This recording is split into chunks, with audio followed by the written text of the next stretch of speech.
This is Real News Media TV, coverage you can trust. Please like, share, subscribe, and hit the notification bell. Select all for daily news updates. Good morning, my Real News Media TV family. Thank you so much for tuning in this morning, and I'm wishing for everyone a wonderful and a productive day. And in the news this morning for June 21, 2023, IProbe launches investigation into inmates' escape from Black River Police lockup.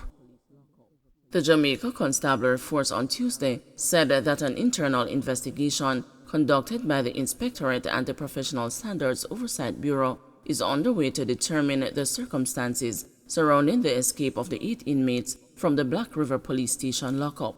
The investigation will also reinforce preventative measures, the JCF said. Police sources had confirmed that the inmates escaped the lockup by cutting through a window.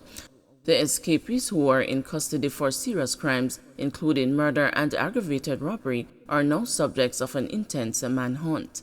They have been identified as Oral Cole, 31, from Comfort Hall, Manchester; Richard Brown, 34, from Middle Quarters, St. Elizabeth; Alric Hutchinson, 38, from Brighton District, St. Elizabeth; and Dean Simpson, 34, from Turnatop, St. Elizabeth, who were all in custody for robbery with aggravation.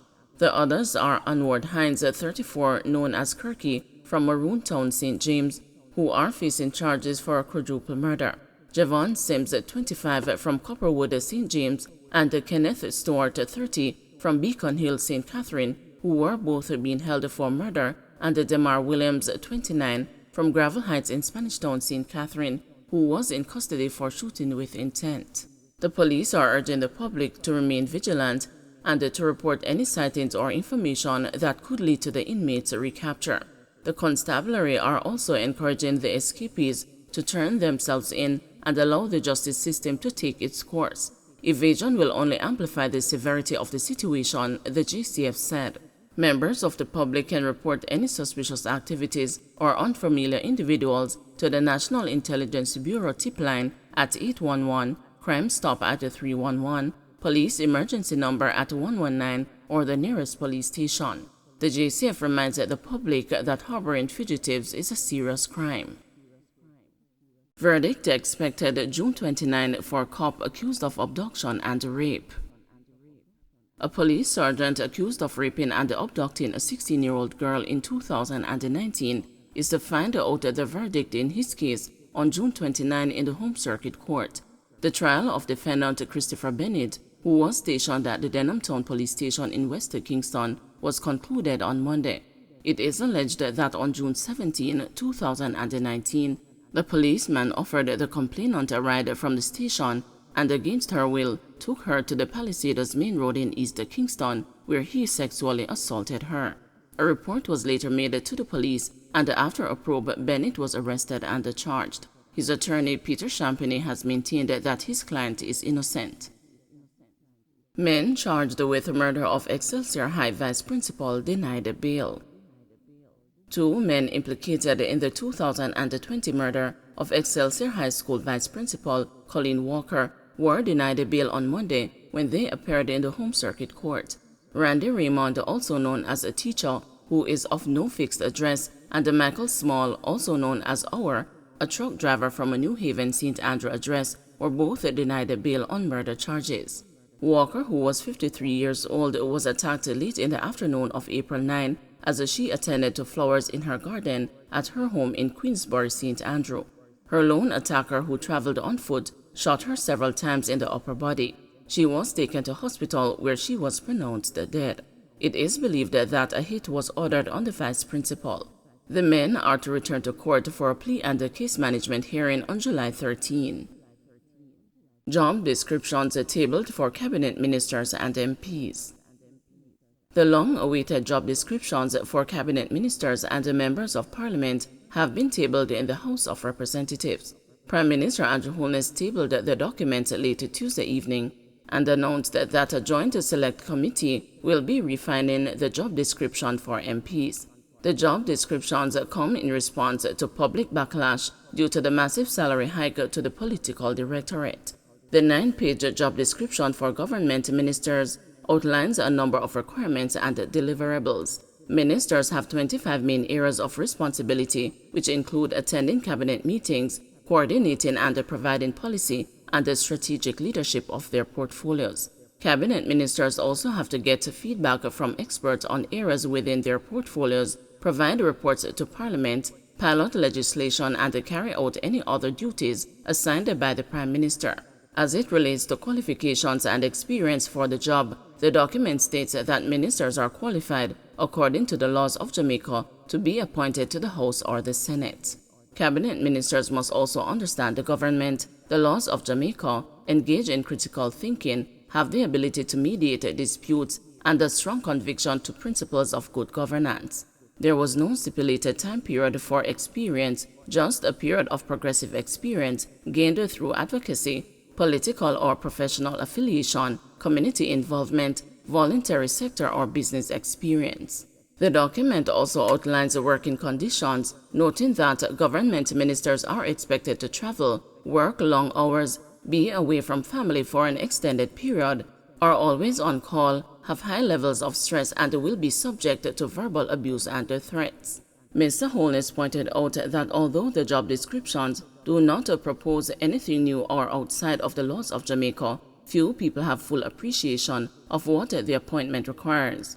As such, he expressed hope that the document will help members of the public better appreciate and understand the roles and responsibilities of members of Parliament. In proposing a job description, we are not suggesting anything new or outside our laws and constitution.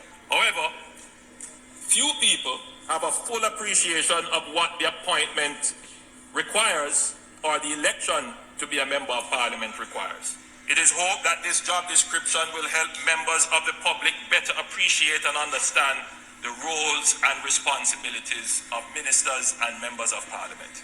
This code should set the standard for appropriate conduct and guide how the standards should be understood and interpreted. Most importantly, the Code of Conduct must hold the Houses of Parliament to enforce the conduct on their members.